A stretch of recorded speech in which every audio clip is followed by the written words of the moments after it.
Randy, back to the phone lines. Marie next in St. Louis, Missouri. Hi, Marie.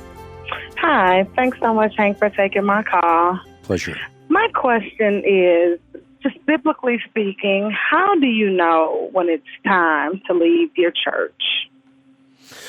Well, that's a big question. I think certainly if a church is compromising, confusing, or outright contradicting essential Christian doctrine, that is a good time to leave the church. But I think that there's a broader picture here as well.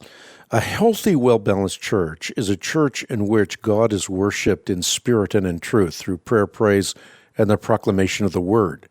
It is a church in which oneness is experienced in genuine fashion, which is to say, people don't just bounce off one another like marbles in an empty cathedral. They're knit together in the bonds of love, very much like is depicted by the Apostle Paul in Romans chapter 12. And then you want to be in a church that's equipping you to be a reproducing disciple maker, both a reproducing disciple maker in terms of being able to communicate the goodness of Christ and his gospel, and giving reasons for faith, but also a church that's equipping people to be apprentices of Jesus Christ. In other words, to live as followers of Jesus Christ. So it is both life and doctrine that Paul is concerned about when he talks to Timothy. Watch your life and doctrine closely.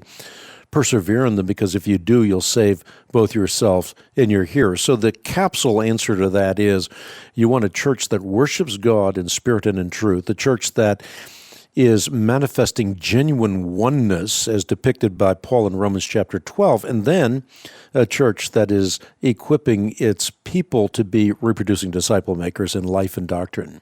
Okay, thank you so much.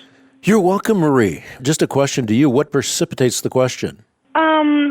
There are many of us within the congregation who have experienced someone in leadership not being honest on a few issues, not so much concerning, like essential Christian doctrine, but just some things have just come to light where it's like, okay, they're not being 100% honest with us. And then it's affecting the morale, of the members. Yeah.